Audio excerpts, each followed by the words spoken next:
The following is an audio renaissance presentation.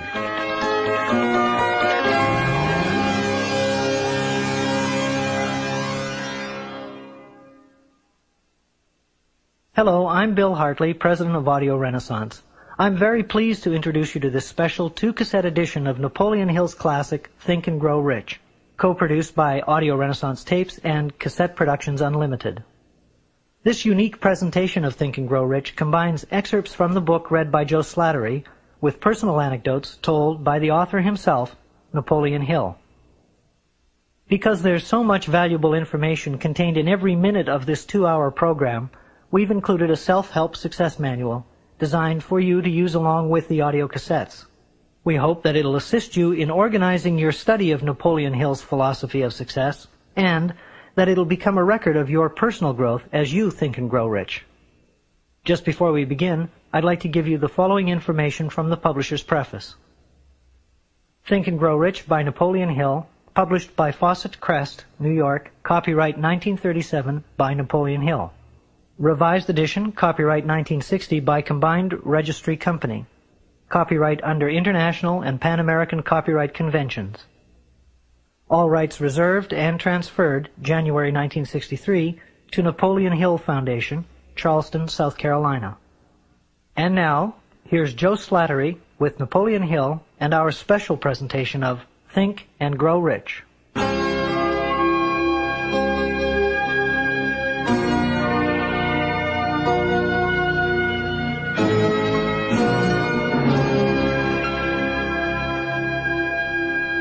Think and Grow Rich is one of the most influential books of all time in pointing the way to personal achievement, to financial independence, and to riches of the spirit beyond measurement in money.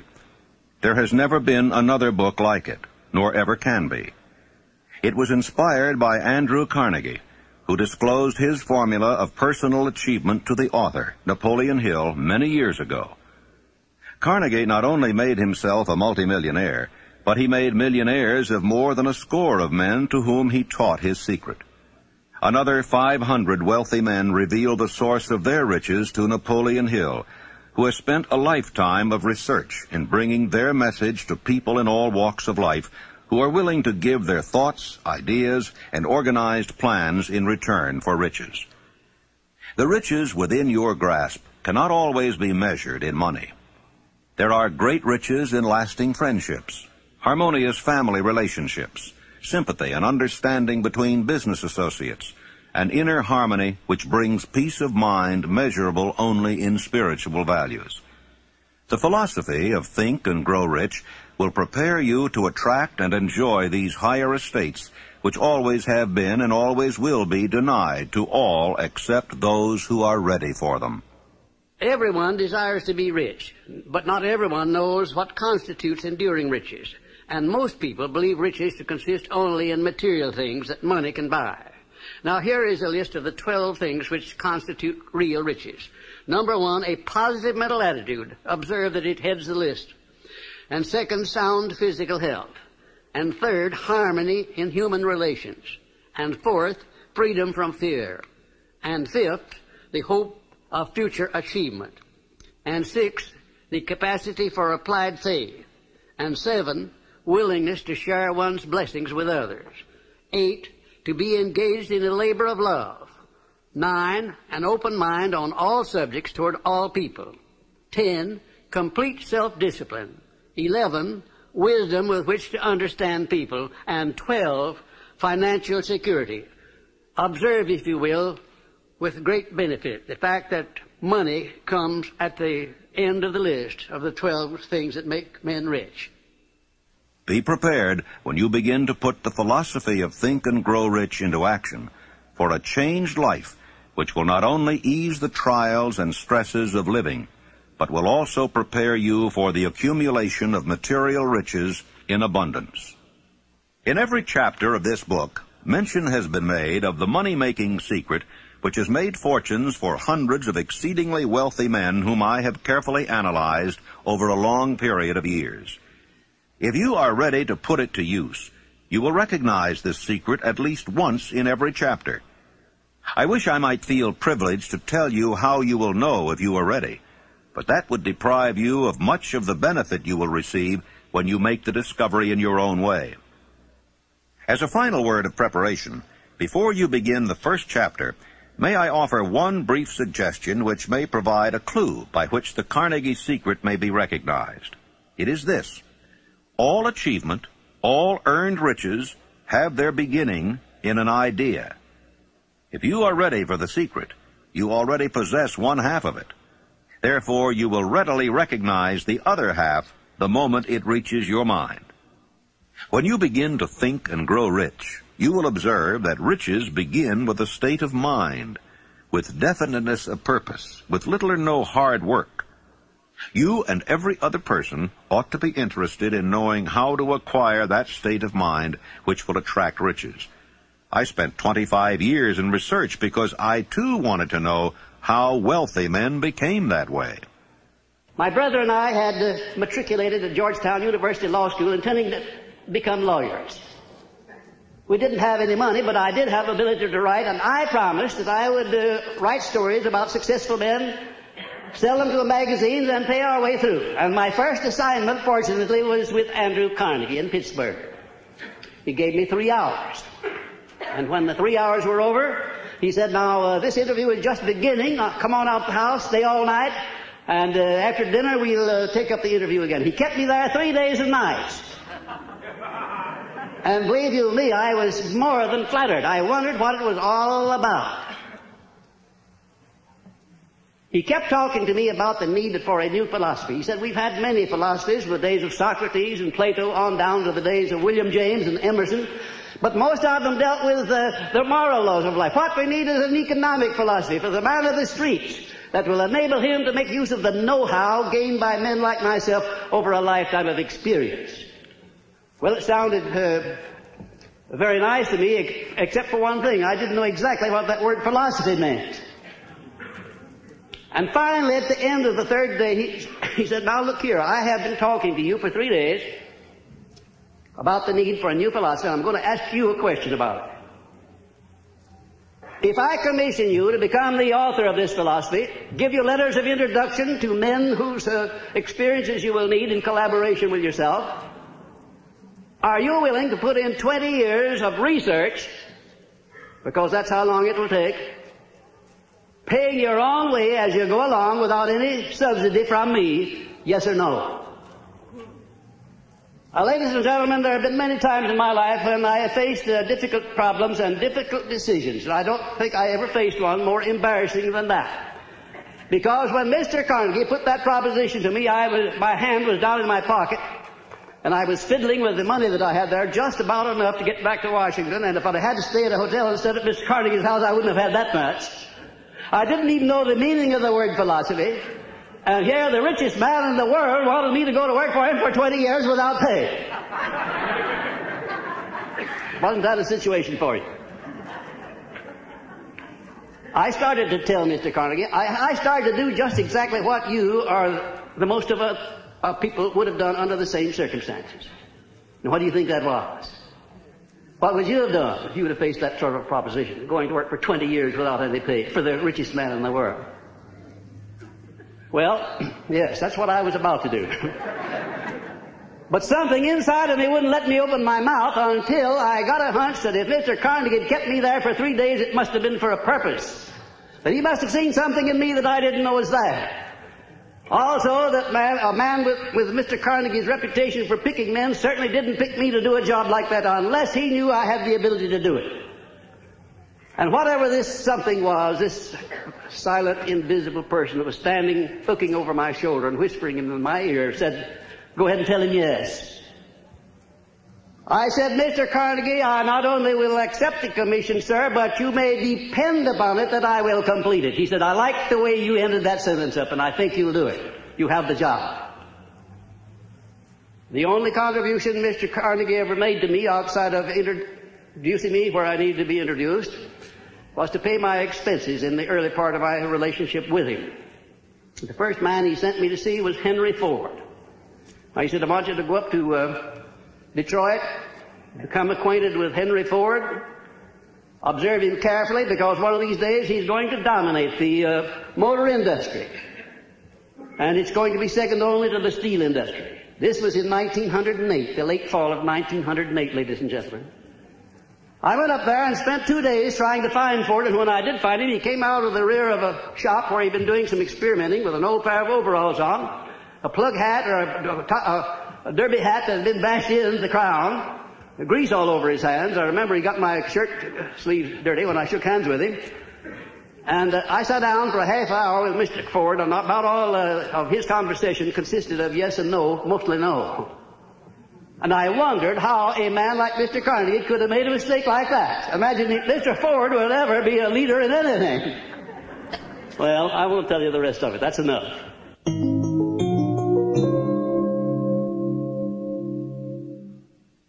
Desire. The starting point of all achievement. The first step toward riches.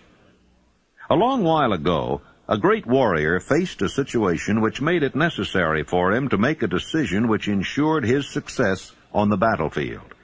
He was about to send his armies against a powerful foe, whose men outnumbered his own. He loaded his soldiers into boats, sailed to the enemy's country, unloaded soldiers and equipment, then gave the order to burn the ships that had carried them. Addressing his men before the first battle, he said, "You see the boats going up in smoke. That means that we cannot leave these shores alive unless we win. We now have no choice. We win or we perish." They won. Every person who wins in an undertaking must be willing to burn his ships and cut all sources of retreat. Only by so doing can one be sure of maintaining that state of mind known as a burning desire to win, essential to success.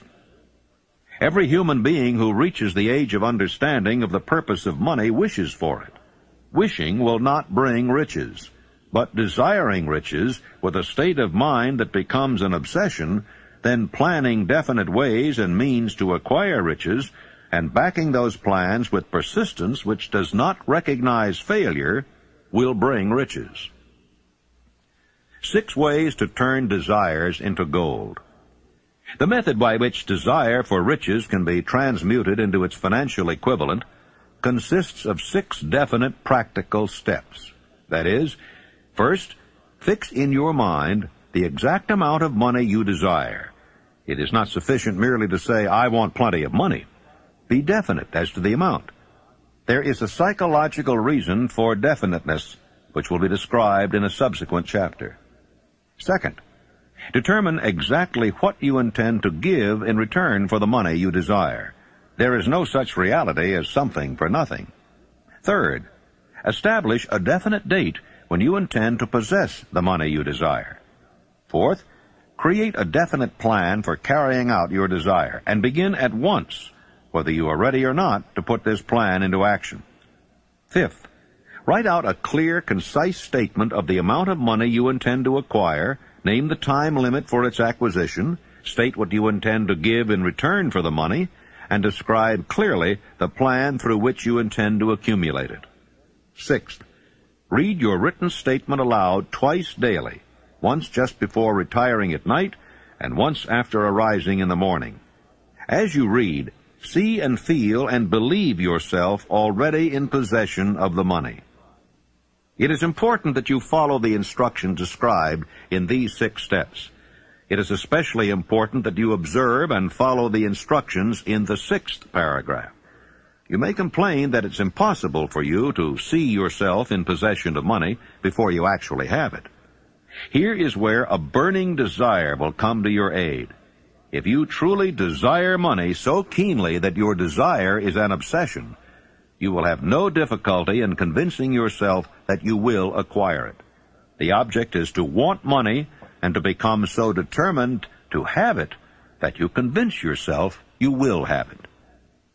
Can you imagine yourself a millionaire? To the uninitiated, who has not been schooled in the working principles of the human mind, these instructions may appear impractical. It may be helpful to all who fail to recognize the soundness of the 6 steps to know that the information they convey was received from Andrew Carnegie, who began as an ordinary laborer in the steel mills, but managed, despite his humble beginning, to make these principles yield him a fortune of considerably more than $100 million. It may be a further help to know that the 6 steps here recommended were carefully scrutinized by the late Thomas A. Edison, who placed his stamp of approval upon them as being not only the steps essential for the accumulation of money, but for the attainment of any goal. The steps call for no hard labor. They call for no sacrifice. They do not require one to become ridiculous or credulous. To apply them calls for no great amount of education. But the successful application of these 6 steps does call for sufficient imagination to enable one to see and to understand that accumulation of money cannot be left to chance, good fortune, and luck. One must realize that all who have accumulated great fortunes first did a certain amount of dreaming, hoping, wishing, desiring, and planning before they acquired money. You may as well know right here that you can never have riches in great quantity unless you can work yourself into a white heat of desire for money and actually believe you will possess it. If the thing you wish to do is right and you believe in it, go ahead and do it. Put your dream across, and never mind what they say if you meet with temporary defeat, for they, perhaps, do not know that every failure brings with it the seed of an equivalent success. Thomas Edison dreamed of a lamp that could be operated by electricity, began where he stood to put his dream into action, and despite more than 10,000 failures, he stood by that dream until he had made it a physical reality. Practical dreamers do not quit. Imagine a man, for instance, standing by through 10,000 different failures, as Mr. Edison did, before giving up. His personal initiative was so definite that he told me that if he hadn't found the secret of the incandescent electric lamp, that at that very moment he would be in the laboratory working on it instead of being out there wasting his time talking with me. And then in a more serious note, Mr. Edison said, you know, I had to succeed because I finally ran out of things that wouldn't work. And I've thought of that so many times, wondering why more people don't keep on keeping on until they run out of things that won't work, for then they're bound to find the thing that will work. There is a difference between wishing for a thing and being ready to receive it. No one is ready for a thing until he believes he can acquire it. The state of mind must be belief, not mere hope or wish. Open-mindedness is essential for belief. Closed minds do not inspire faith, courage, and belief. Remember, no more effort is required to aim high in life, to demand abundance and prosperity, than is required to accept misery and poverty. I believe in the power of desire backed by faith, because I have seen this power lift men from lowly beginnings to places of power and wealth. I have seen it rob the grave of its victims. I have seen it serve as the medium by which men staged a comeback after having been defeated in 100 different ways. I have seen it provide my own son with a normal, happy, successful life, despite nature's having sent him into the world without ears. When my second son, Blair, was born, he was born without ears. And the doctors told me that he would be a deaf-mute all of his life. I told him he would not be a deaf-mute, and that he would live to have 100% of his hearing just like other children. And one of these doctors came over and put his arm on my shoulder, and he said, now look here, Napoleon, there are some things in this world that neither you nor I nor anyone else can do anything about, and now you face one of those situations. I said, Doctor, there is nothing in this world that I can't do something about, if it's nothing more than adjust myself to an unpleasant situation so it does not destroy my spirit. I went to work on that child through prayer before I ever saw him. I worked on him continuously, almost 4 hours a day for the first 4 years of his life. And at the age of about 18 months, we recognized that he was beginning to hear. We didn't know just how much. But by the time he had reached the 4th year, he had developed 65% of his normal hearing. And in his 3rd year in college, in the University of West Virginia, the Acousticon Company, manufacturer of hearing aids, heard about this unusual case, the only one of its kind in the world where a child born without ears ever learned to hear. Came down to the University of West Virginia and made him a special hearing aid that gave him the other 35% of his hearing, and Blair today has 100% of his hearing just exactly like I said he would. It's almost one of the modern miracles of medical science that this thing happened. And the doctors today don't know exactly how it did happen. I'm not so sure that I did, but I know what I was doing to help bring it about.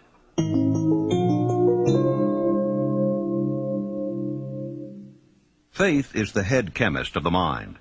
When faith is blended with thought, the subconscious mind instantly picks up the vibration, translates it into its spiritual equivalent, and transmits it to infinite intelligence, as in the case of prayer.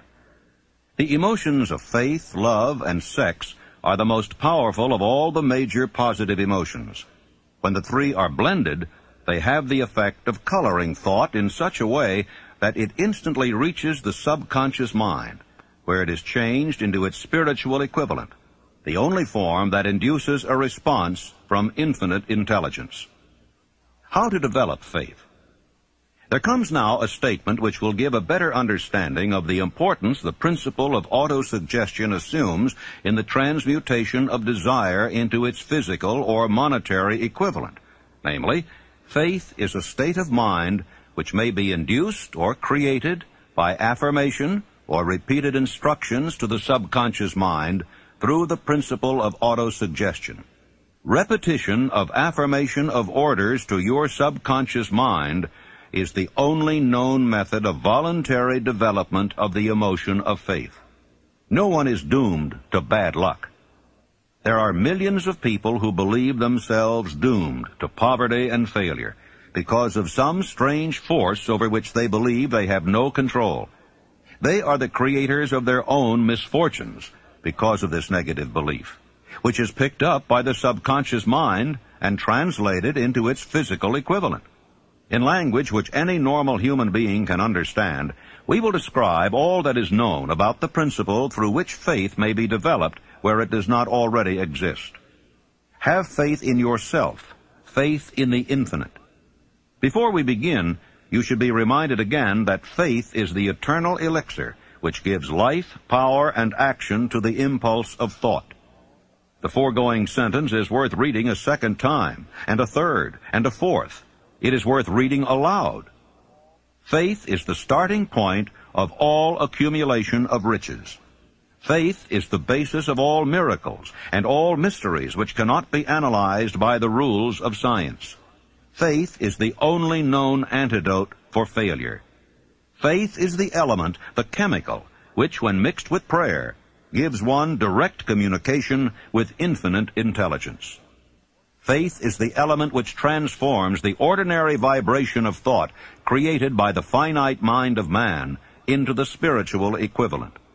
Faith is the only agency through which the cosmic force of infinite intelligence can be harnessed and used by man. Thoughts which are mixed with any of the feelings of emotions constitute a magnetic force which attracts other similar or related thoughts.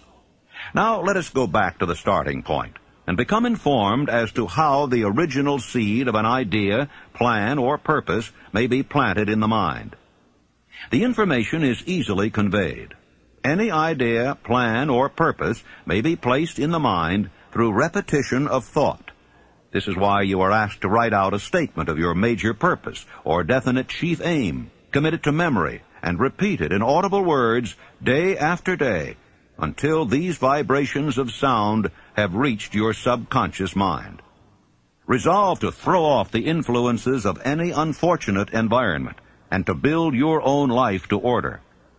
Taking inventory of mental assets and liabilities, you may discover that your greatest weakness is lack of self-confidence. This handicap can be surmounted and timidity translated into courage through the aid of the principle of autosuggestion. The application of this principle may be made through a simple arrangement of positive thought impulses stated in writing, memorized, and repeated until they become a part of the working equipment of the subconscious faculty of your mind. Self-confidence formula. First, I know that I have the ability to achieve the object of my definite purpose in life. Therefore, I demand of myself persistent, continuous action toward its attainment, and I here and now promise to render such action. Second, I realize the dominating thoughts of my mind will eventually reproduce themselves in outward physical action and gradually transform themselves into physical reality. Therefore, I will concentrate my thoughts for 30 minutes daily upon the task of thinking of the person I intend to become, thereby creating in my mind a clear mental picture. Third, I know through the principle of autosuggestion, any desire that I persistently hold in my mind will eventually seek expression through some practical means of attaining the object back of it. Therefore, I will devote 10 minutes daily to demanding of myself the development of self-confidence. Fourth, I have clearly written down a description of my definite chief aim in life, and I will never stop trying until I shall have developed sufficient self-confidence for its attainment. Fifth, I fully realize that no wealth or position can long endure unless built upon truth and justice. Therefore, I will engage in no transaction which does not benefit all whom it affects. I will succeed by attracting to myself the forces I wish to use and the cooperation of other people. I will induce others to serve me because of my willingness to serve others. I will eliminate hatred, envy, jealousy, selfishness, and cynicism by developing love for all humanity, because I know that a negative attitude toward others can never bring me success. I will cause others to believe in me because I will believe in them and in myself. I will sign my name to this formula, commit it to memory, and repeat it aloud once a day, with full faith that it will gradually influence my thoughts and actions so that I will become a self-reliant and successful person. The disaster of negative thinking. The subconscious mind makes no distinction between constructive and destructive thought impulses. It works with the material we feed it, through our thought impulses. The subconscious mind will translate into reality a thought driven by fear just as readily as it will translate into reality a thought driven by courage or faith.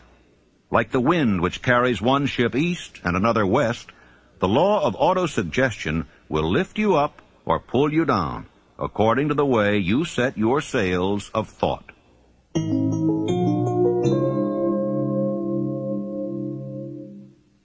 Autosuggestion, the medium for influencing the subconscious mind, the third step toward riches.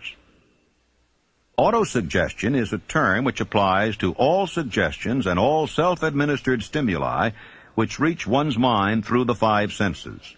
Stated in another way, autosuggestion is self-suggestion.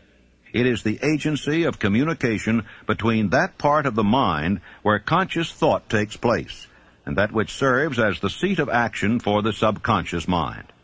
See and feel money in your hands. You were instructed in the last of the 6 steps described in the chapter on desire to read aloud twice daily the written statement of your desire for money, and to see and feel yourself in possession of the money. By following these instructions, you communicate the object of your desire directly to your subconscious mind in a spirit of absolute faith. Through repetition of this procedure, you voluntarily create thought habits which are favorable to your efforts to transmute desire into its monetary equivalent. Remember, therefore, when reading aloud the statement of your desire, through which you are endeavoring to develop a money consciousness, that the mere reading of the words is of no consequence unless you mix emotion or feeling with your words. Your subconscious mind recognizes and acts only upon thoughts which have been well mixed with emotion or feeling. Plain, unemotional words do not influence the subconscious mind. You will get no appreciable results until you learn to reach your subconscious mind with thoughts or spoken words which have been well emotionalized with belief. Do not become discouraged if you cannot control and direct your emotions the first time you try to do so. Remember, there is no such possibility as something for nothing. You cannot cheat, even if you desire to do so. The price of ability to influence your subconscious mind is everlasting persistence in applying the principles described here. You cannot develop the desired ability for a lower price.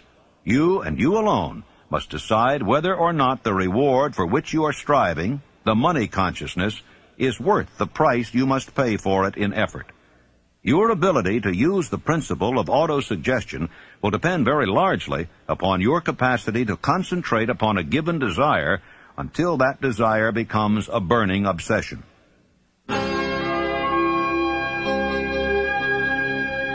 Please fast forward to the end and turn the tape over for proper cueing of side 2.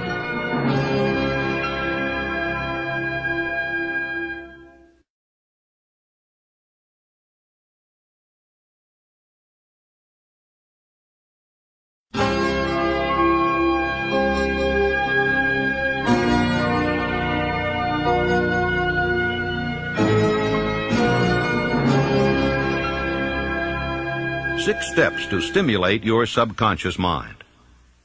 The instructions given in connection with the 6 steps in the 2nd chapter will now be summarized and blended with the principles covered by this chapter as follows.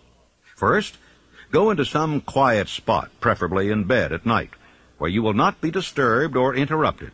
Close your eyes and repeat aloud, so you may hear your own words, the written statement of the amount of money you intend to accumulate, the time limit for its accumulation, and a description of the service or merchandise you intend to give in return for the money.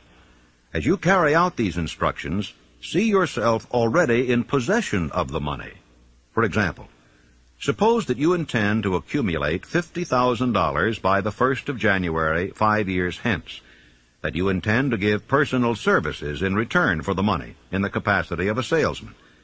Your written statement of your purpose should be similar to the following.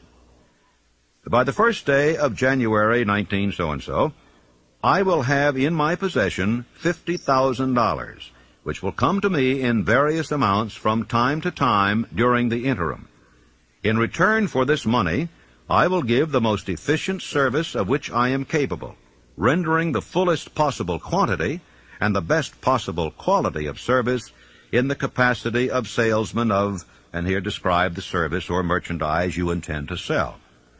I believe that I will have this money in my possession.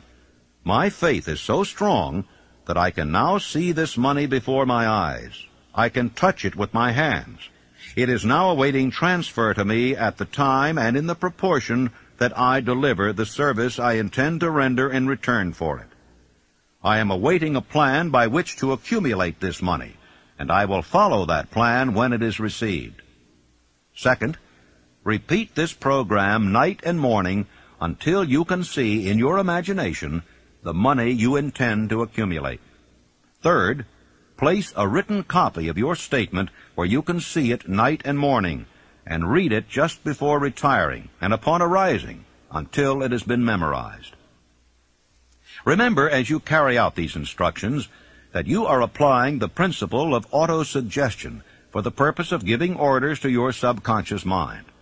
Remember also that your subconscious mind will act only upon instructions which are emotionalized and handed over to it with feeling. Faith is the strongest and most productive of the emotions. Follow the instructions given in the chapter on faith. These instructions may at first seem abstract. Do not let this disturb you. Follow the instructions, no matter how abstract or impractical they may at first appear to be. The time will soon come, if you do as you've been instructed, in spirit as well as in act, when a whole new universe of power will unfold to you.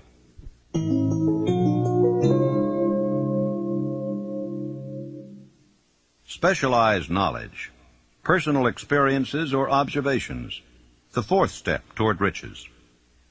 There are 2 kinds of knowledge. One is general, the other is specialized. General knowledge, no matter how great in quantity or variety it may be, is of but little use in the accumulation of money.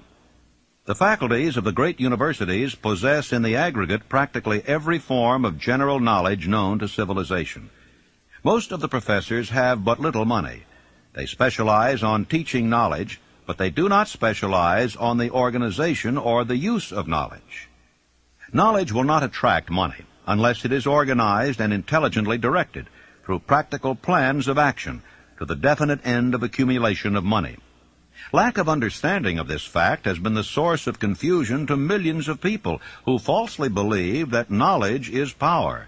It is nothing of the sort. Knowledge is only potential power. It becomes power only when and if it is organized into definite plans of action and directed to a definite end. This missing link in all systems of education may be found in the failure of educational institutions to teach their students how to organize and use knowledge after they acquire it. Many people make the mistake of assuming that because Henry Ford had but little schooling, he was not a man of education. Those who make this mistake do not understand the real meaning of the word educate. That word is derived from the Latin word educo, meaning to educe, to draw out, to develop from within. An educated man is not necessarily one which has an abundance of general or specialized knowledge. An educated man is one who has so developed the faculties of his mind that he may acquire anything he wants or its equivalent without violating the rights of others. You must remember that Mr. Edison only had 3 months of schooling in his entire life. Although he chose a work that called for the application of many of the sciences, he knew nothing about any of them. Now, you may wish to ask, how in the world did he get along with only 3 months of schooling in the business of inventing, dealing with the sciences, and yet knowing nothing about any of them? I've been asked that question many times. Well, the answer is very simple. He got along by surrounding himself with men who did understand the sciences, technical men, educated men, and he used their brains just as successfully as if he had had the knowledge himself. As a matter of fact, every successful man in the upper brackets of achievement makes use of other people's knowledge and their influence and their education under the mastermind principle. Then there would be Mr. Andrew Carnegie, my sponsor. He came over to this country in the steerage, didn't have enough money to pay first-class fare on the boat. And he rose to a high position in the world by surrounding himself with men who knew more than he did, who could do the things that he wanted done. And I could name 100 others who started in low positions and rose to high positions in life by associating themselves with other people under the mastermind principle. The accumulation of great fortunes calls for power, and power is acquired through highly organized and intelligently directed specialized knowledge. But that knowledge does not necessarily have to be in the possession of the man who accumulates the fortune. The preceding paragraph should give hope and encouragement to the man with ambition to accumulate a fortune who has not possessed himself of the necessary education to supply such specialized knowledge as he may require. Men sometimes go through life suffering from inferiority complexes because they are not men of education. The man who can organize and direct a mastermind group of men who possess knowledge useful in the accumulation of money is just as much a man of education as any man in the group. Back of all ideas is specialized knowledge. Unfortunately, for those who do not find riches in abundance, specialized knowledge is more abundant and more easily acquired than ideas. Because of this very truth, there is a universal demand and an ever-increasing opportunity for the person capable of helping men and women to sell their personal services advantageously. Capability means imagination, the one quality needed to combine specialized knowledge with ideas in the form of organized plans designed to yield riches. If you have imagination, this chapter may present you with an idea sufficient to serve as the beginning of the riches you desire. Remember, the idea is the main thing. Specialized knowledge may be found just around the corner. Any corner.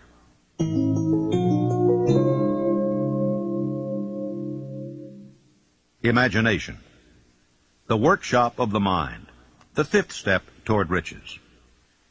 The imagination is literally the workshop wherein are fashioned all plans created by man.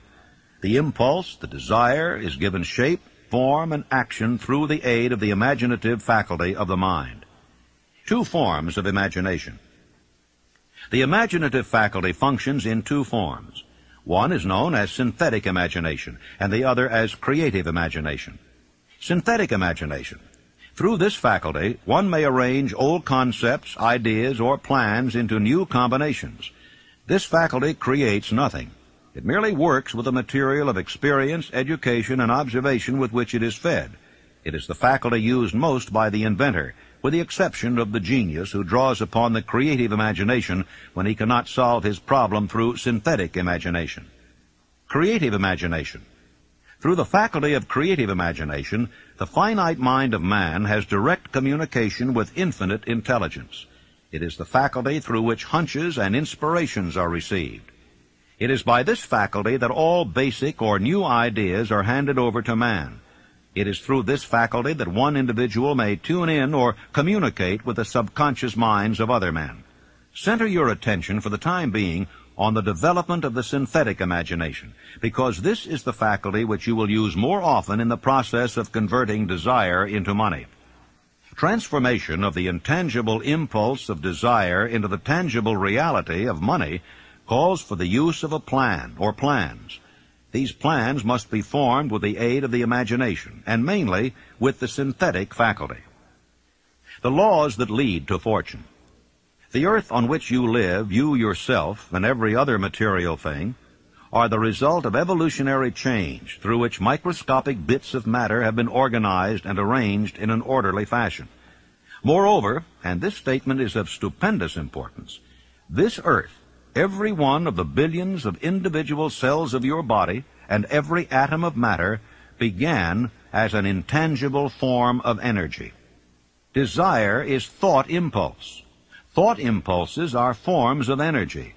When you begin with a thought impulse, desire to accumulate money, you are drafting into your service the same stuff that nature used in creating this earth and every material form in the universe, including the body and brain in which the thought impulses function. If you are one of those who believe that hard work and honesty alone will bring riches, perish the thought. It is not true. Riches, when they come in huge quantities, are never the result of hard work alone. Riches come, if they come at all, in response to definite demands based upon the application of definite principles, and not by chance or luck. Generally speaking, an idea is an impulse of thought that impels action by an appeal to the imagination. All master salesmen know that ideas can be sold where merchandise cannot. Ordinary salesmen do not know this. That is why they are ordinary. There was Clarence Saunders, one of my outstanding students of Memphis, Tennessee. Clarence worked in a grocery store, delivering groceries, more or less. And he had a great amount of enthusiasm and also a keen imagination. And he was constantly trying to interest his employer in new and improved methods of merchandising. And finally, the employer became so peeved at Clarence for wasting his time with what he called foolish suggestions that he told him that if he came in with another one, he was going to fire him. Shortly thereafter, a cafeteria was opened in Memphis, Tennessee, the first cafeteria that came there. And when Clarence went out to his lunch that day, he saw a great line of people extending out onto the sidewalk, waiting to be served in the cafeteria. Out of curiosity, he got on the end of the line, and when he picked up his tray and filled it up, by the time he got down to the cashier or the checker, his imagination began to turn, and he said, what a wonderful thing this would be in our grocery business, to have a self-help grocery store so women could come in with a basket on their arm, pick up what they wanted, and pay for it at one place as they went out. It would save a lot of time, and it would save a lot of embarrassment. Well, Clarence could hardly wait until he got back to the store, and he rushed in and he said, well, boss, I have a multi-million-dollar idea, and the boss said, now, Clarence, you're fired. Clarence said, oh, no, I'm not. I resigned before I started to talk. Later on, I talked to the man who was Clarence's boss, and he said as near as he could figure, every word that he used in trying to fire Clarence had cost him $1 million. Because Clarence took his idea of self-help grocery stores to a firm who financed it under the name of Piggly Wiggly Stores, and he made $4 million during the first 4 years. An astounding illustration of what a man can do with an idea backed by the proper amount of enthusiasm.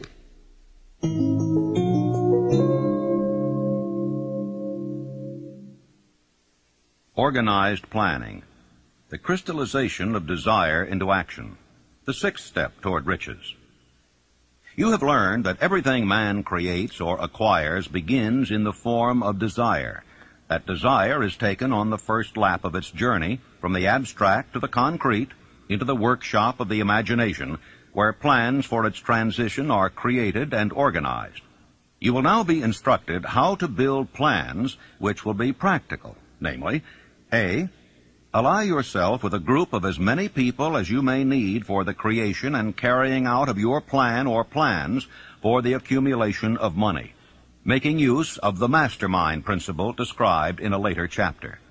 Compliance with this instruction is absolutely essential. Do not neglect it. B. Before forming your mastermind alliance, decide what advantages and benefits you may offer the individual members of your group in return for their cooperation. No one will work indefinitely without some form of compensation. No intelligent person will either request or expect another to work without adequate compensation, although this may not always be in the form of money. C. Arrange to meet with the members of your mastermind group at least twice a week, and more often if possible, until you have jointly perfected the necessary plan or plans for the accumulation of money. D. Maintain perfect harmony between yourself and every member of your mastermind group. If you fail to carry out this instruction to the letter, you may expect to meet with failure. The mastermind principle cannot obtain where perfect harmony does not prevail. Keep in mind these facts. First, you are engaged in an undertaking of major importance to you. To be sure of success, you must have plans which are faultless. Second, you must have the advantage of the experience, education, native ability, and imagination of other minds. This is in harmony with the methods followed by every person who has accumulated a great fortune. The most intelligent man living cannot succeed in accumulating money, nor in any other undertaking, without plans which are practical and workable. Just keep this fact in mind, and remember when your plans fail that temporary defeat is not permanent failure. It may only mean that your plans have not been sound. Build other plans. Start all over again. No follower of this philosophy can reasonably expect to accumulate a fortune without experiencing temporary defeat. When defeat comes, accept it as a signal that your plans are not sound. Rebuild those plans and set sail once more toward your coveted goal.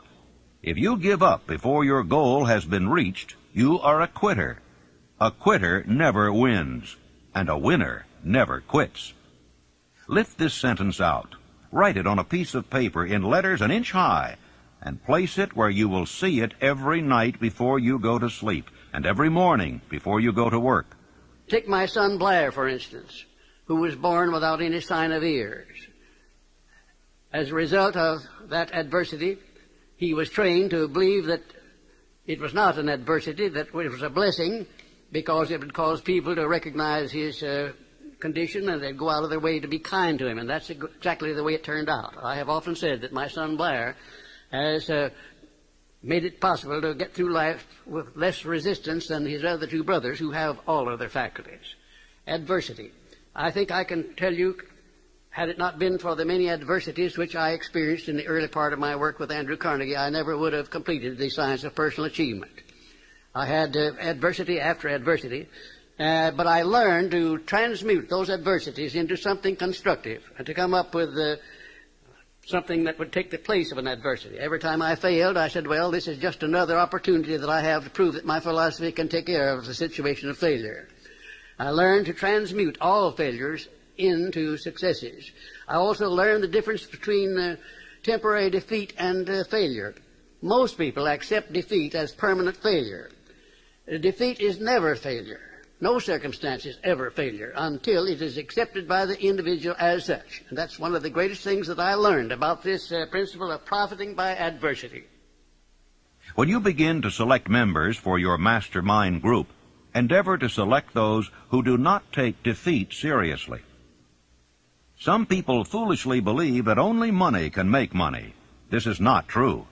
Desire, transmuted into its monetary equivalent through the principles laid down here, is the agency through which money is made. Money of itself is nothing but inert matter. It cannot move, think, or talk, but it can hear when a man who desires it calls it to come. Planning the sale of personal services. Intelligent planning is essential for success in any undertaking designed to accumulate riches. Here will be found detailed instructions to those who must begin the accumulation of riches by selling personal services. It should be encouraging to know that practically all the great fortunes began in the form of compensation for personal services, or from the sale of ideas. What else except ideas and personal services would one not possessed of property have to give in return for riches? The major attributes of leadership. The following are important factors of leadership. 1. Unwavering courage based upon knowledge of self and of one's occupation. No follower wishes to be dominated by a leader who lacks self-confidence and courage. No intelligent follower will be dominated by such a leader very long. 2. Self-control. The man who cannot control himself can never control others. Self-control sets a mighty example for one's followers, which the more intelligent will emulate. 3. A keen sense of justice. Without a sense of fairness and justice, no leader can command and retain the respect of his followers. 4. Definiteness of decision. The man who wavers in his decisions shows that he is not sure of himself, cannot lead others successfully. 5. Definiteness of plans. The successful leader must plan his work and work his plan. A leader who moves by guesswork without practical, definite plans is comparable to a ship without a rudder. Sooner or later he will land on the rocks. 6. The habit of doing more than paid for. One of the penalties of leadership is the necessity of willingness upon the part of the leader to do more than he requires of his followers. 7. A pleasing personality. No slovenly, careless person can become a successful leader. Leadership calls for respect. Followers will not respect a leader who does not grade high on all of the factors of a pleasing personality. 8. Sympathy and understanding. The successful leader must be in sympathy with his followers. Moreover, he must understand them and their problems. 9. Mastery of detail. Successful leadership calls for mastery of the details of the leader's position. 10. Willingness to assume full responsibility.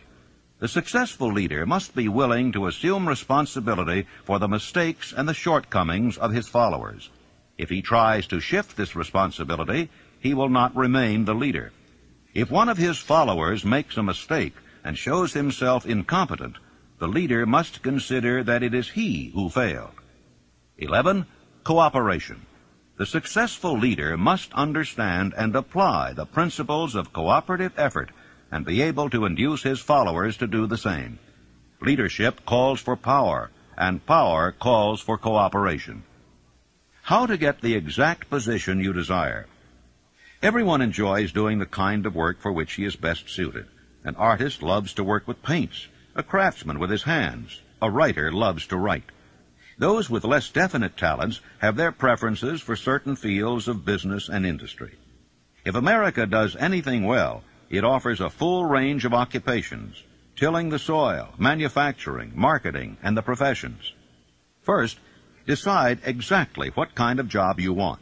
If the job doesn't already exist, perhaps you can create it. Second, choose the company or individual for whom you wish to work. Third, study your prospective employer as to policies, personnels, chances of advancement. Fourth, by analysis of yourself and your talents and capabilities, figure what you can offer and plan ways and means of giving advantages, services, developments, ideas that you believe you can successfully deliver. Fifth, forget about a job. Forget whether or not there is an opening. Forget the usual routine of, have you got a job for me? Concentrate on what you can give. Sixth, once you have your plan in mind, arrange with an experienced writer to put it on paper in neat form and in full detail. Seventh, present it to the proper person with authority, and he will do the rest. Every company is looking for men who can give something of value, whether it be ideas, services, or connections.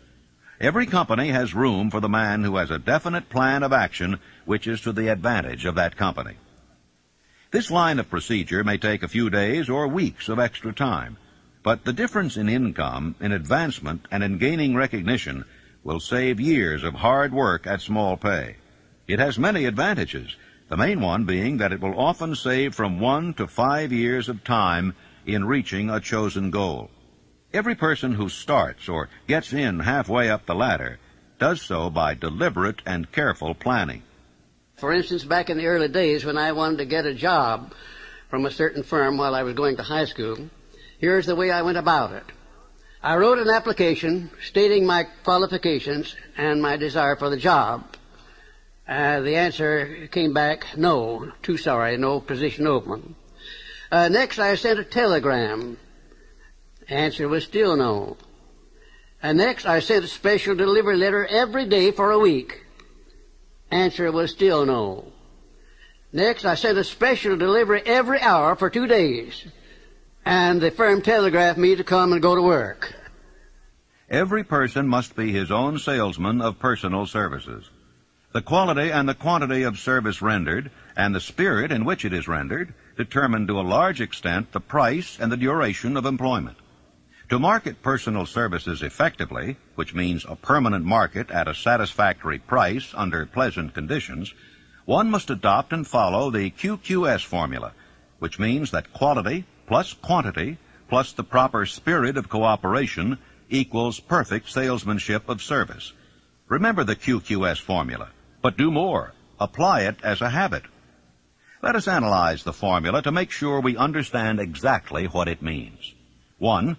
Quality of service shall be construed to mean the performance of every detail in connection with your position in the most efficient manner possible, with the object of greater efficiency always in mind. 2.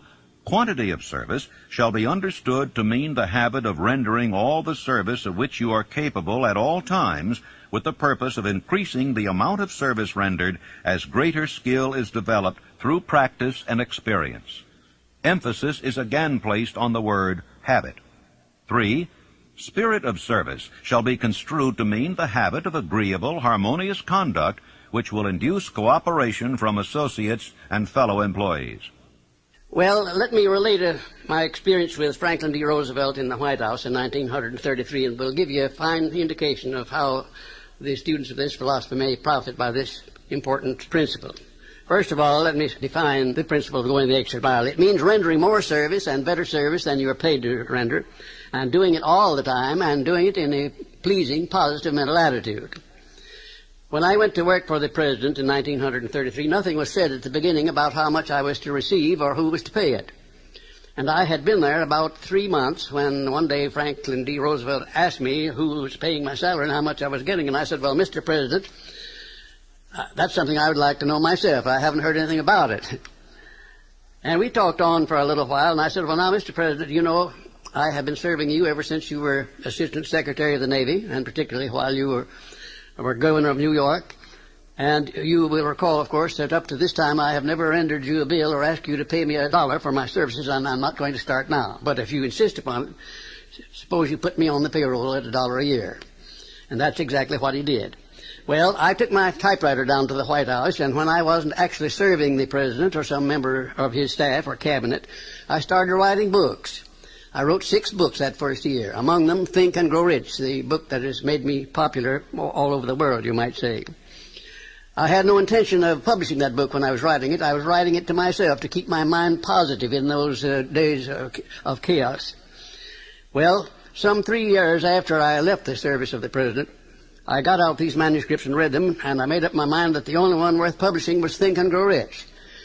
And when I took it to my publisher, he said, well, what is in this book that leads you to believe it would sell? I said, you will have to read it to find out. He took it home with him and read it. He had his whole staff read it paragraph by paragraph, and then they took a vote on it, and they voted unanimously that it was the best manuscript that ever came to that publishing house. They printed it, put it to work, and it's been selling as a bestseller all over the world up to this time. It has grossed over $18 million, and probably will gross many more millions of dollars while I'm still alive. It's been translated into many languages. It was endorsed by Mahatma Gandhi and distributed widely throughout India. It went from there to Brazil, where it was translated into the Portuguese language and is widely distributed throughout Latin America.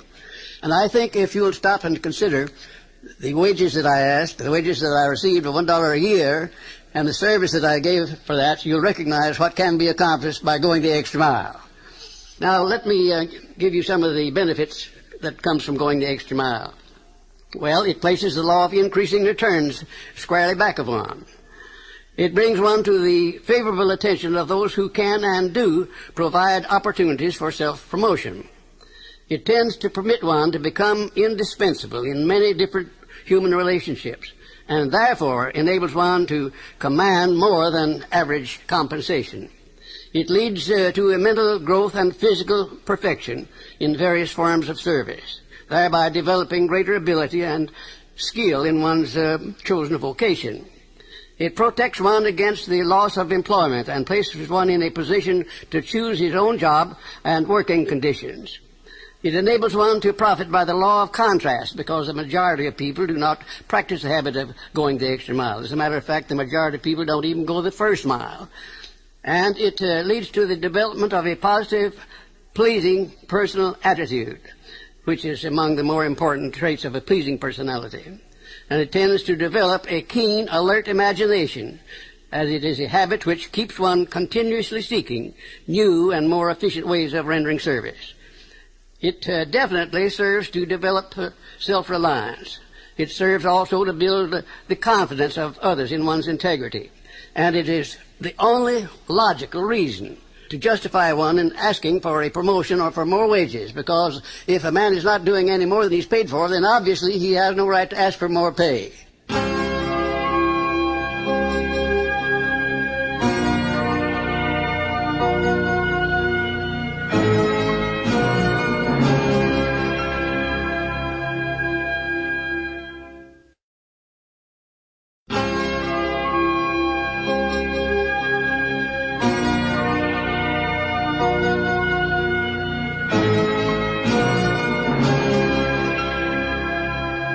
Do you know your own worth?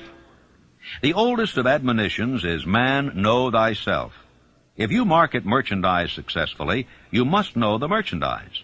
The same is true in marketing personal services. You should know all of your weaknesses in order that you may either bridge them or eliminate them entirely. You should know your strength in order that you may call attention to it when selling your services. You can know yourself only through accurate analysis. Take inventory of yourself. Annual self-analysis is an essential in the effective marketing of personal services, as is annual inventory in merchandising. Moreover, the yearly analysis should disclose a decrease in faults and an increase in virtues. One goes ahead, stands still, or goes backward in life. One's object should be, of course, to go ahead. Annual self-analysis will disclose whether advancement has been made, and if so, how much. It will also disclose any backward steps one may have made. The effective marketing of personal services requires one to move forward even if the progress is slow.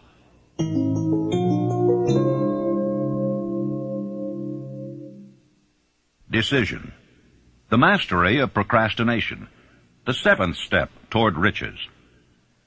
Analysis of over 25,000 men and women who had experienced failure disclosed the fact that lack of decision was near the head of the list of the 31 major causes of failure. Procrastination, the opposite of decision, is a common enemy which practically every man must conquer. Analysis of several hundred people who had accumulated fortunes well beyond the $1 million mark disclosed the fact that every one of them had the habit of reaching decisions promptly and of changing these decisions slowly, if and when they were changed. People who fail to accumulate money, without exception, have the habit of reaching decisions, if at all, very slowly, and of changing these decisions quickly and often. Tips on making your own decisions. The majority of people who fail to accumulate money sufficient for their needs are generally easily influenced by the opinions of others.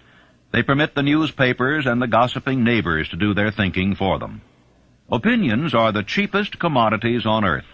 Everyone has a flock of opinions ready to be wished upon anyone who will accept them.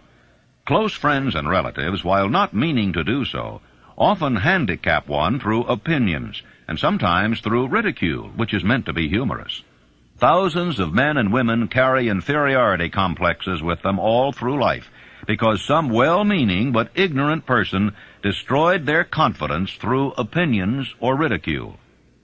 You have a brain and a mind of your own. Use it and reach your own decisions. If you need facts or information from other people to enable you to reach decisions, as you probably will in many instances, acquire these facts or secure the information you need quietly without disclosing your purpose. 56 who risked the gallows.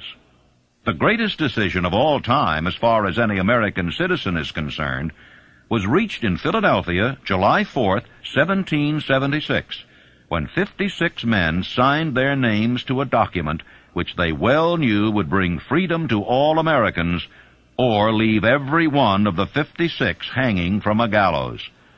You have heard of this famous document, but you may not have drawn from it the great lesson in personal achievement it so plainly taught. We all remember the date of this momentous decision, but few of us realize what courage that decision required. We remember our history as it was taught. We remember dates and the names of the men who fought. We remember Valley Forge and Yorktown. We remember George Washington and Lord Cornwallis. But we know little of the real forces back of these names, dates, and places. We know still less of that intangible power which ensured us freedom long before Washington's armies reached Yorktown.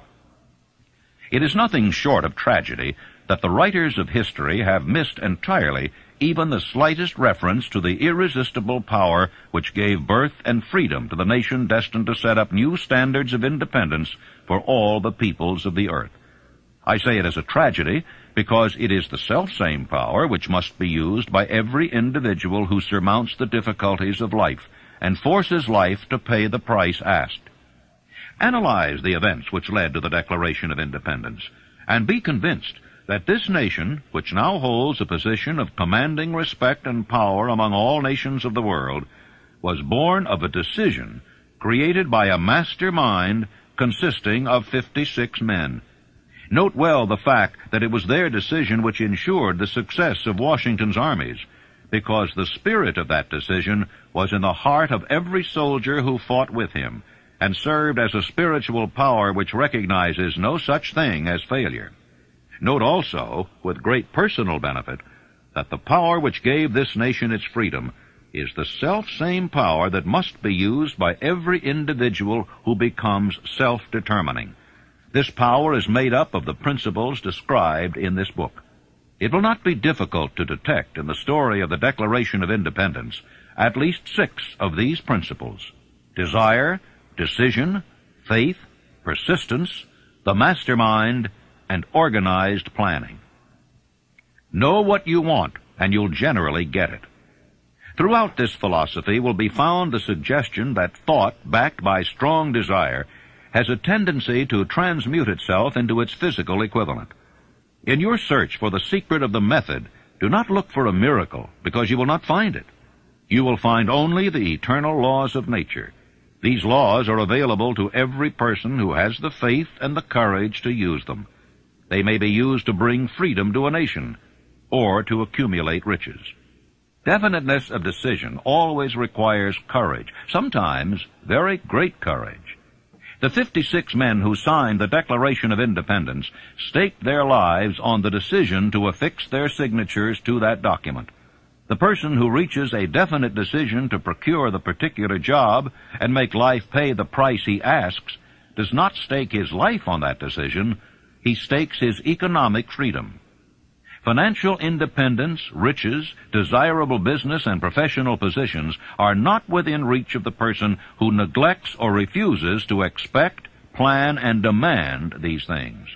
The person who desires riches in the same spirit that Samuel Adams desired freedom for the colonies is sure to accumulate wealth.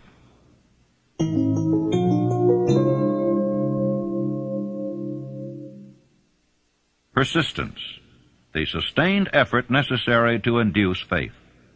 The 8th step toward riches. Persistence is an essential factor in the procedure of transmuting desire into its monetary equivalent. The basis of persistence is the power of will. Willpower and desire, when properly combined, make an irresistible pair. The starting point of all achievement is desire. Keep this constantly in mind.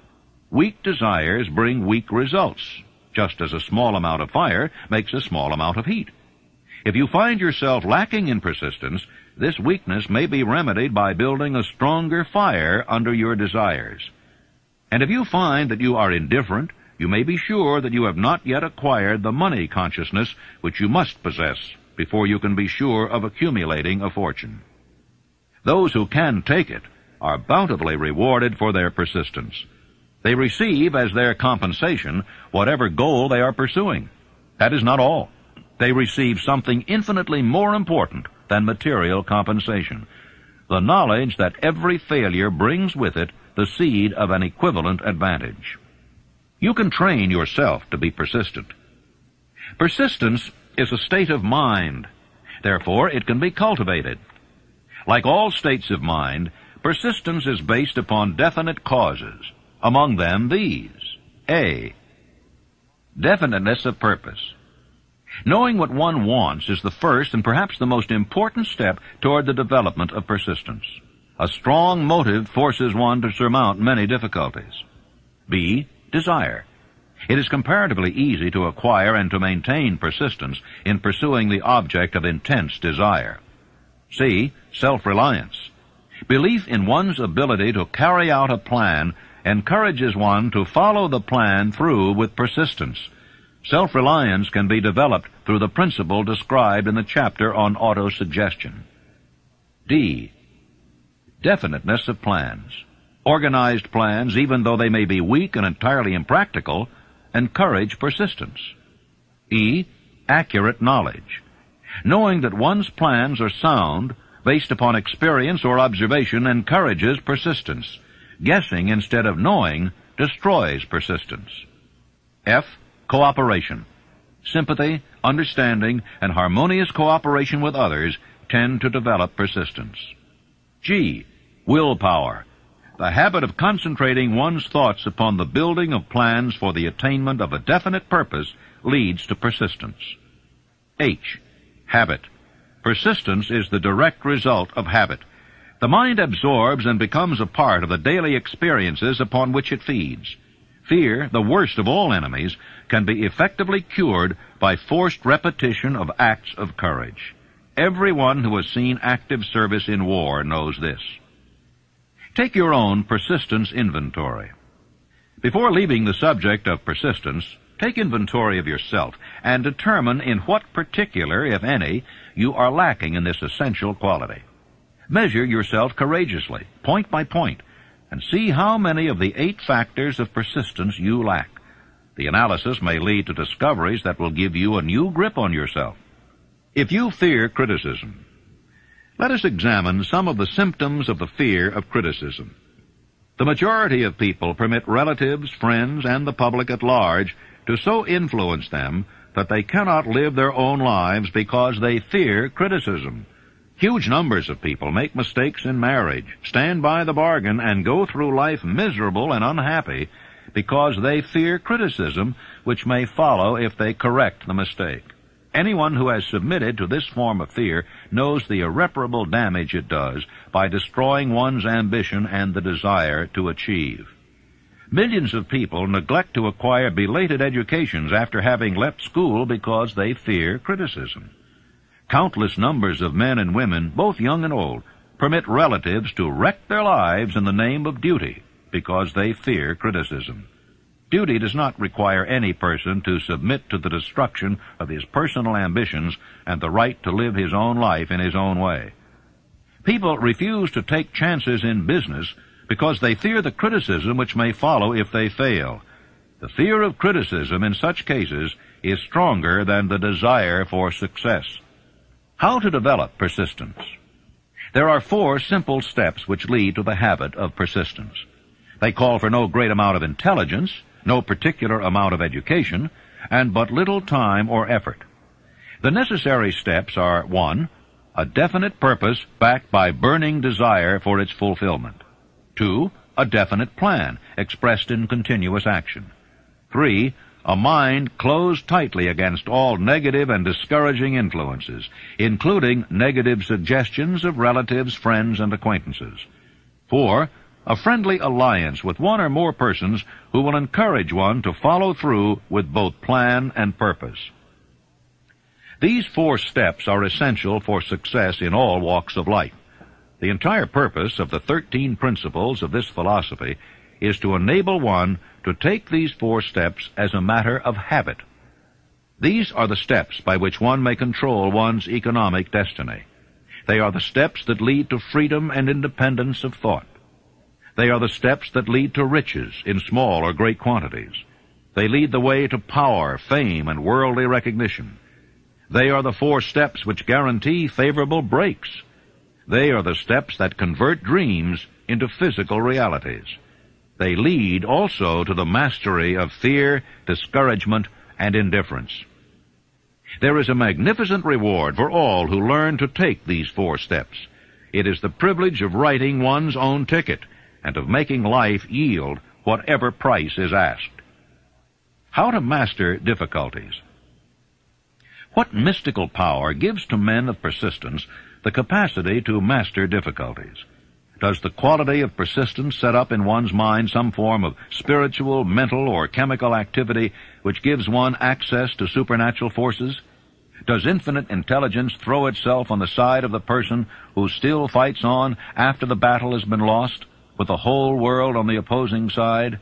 You may be interested in knowing that I had the help of some 500 of the most successful men in America to help me create the science of personal achievement. Among them were such men as Thomas A. Edison, Henry Ford, John Wanamaker. Let me tell you about one man, perhaps my most outstanding student, who has made a tremendous success of his life by applying definiteness of purpose. His name is W. Clement Stone, president of the Combined Insurance Company of America. Right after Think and Grow Rich was published in 1937, someone gave Mr. Stone a copy of this book, and he was so impressed by it that he laid out a 20-year plan for himself. At that time, he was selling insurance, I suppose making $200 or $300, maybe $400 a week at the most. Now, his plan called for him to own a company of his own within 20 years, and for him to be president of it, and his personal fortune to be not less than $10 million. Well, long before the 20 years were up, he was the president and majority owner of 4 large insurance companies. His personal fortune was over $35 million, and today it is estimated that his fortune is over $100 million. And he attributes his success entirely to the application of the famous Andrew Carnegie philosophy, and particularly to the application of definiteness of purpose. His 2,000 salesmen are known to be the most successful men in the insurance field, and every one of those 2,000 men has been taught to use the science of personal achievement and to emphasize the principle of definiteness of purpose.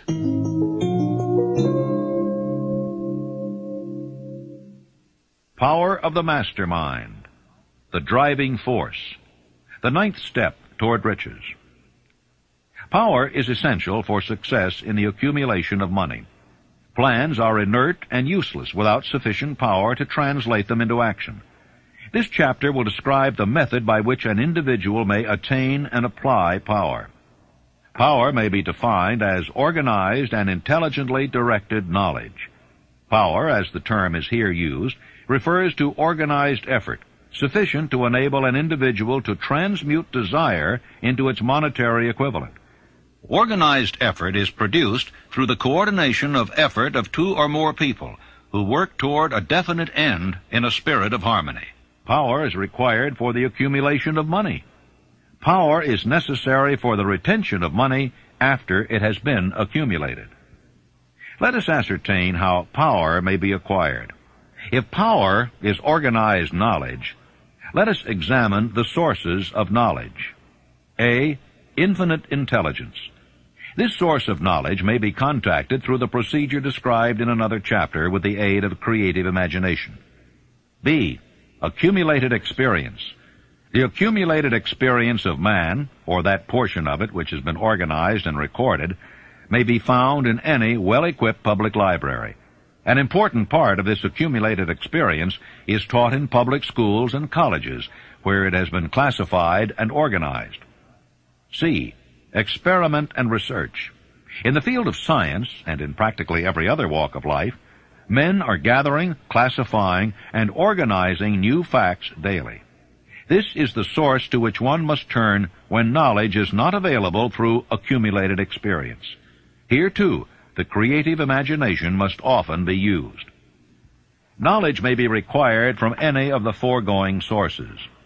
It may be converted into power by organizing it into definite plans, and by expressing those plans in terms of action.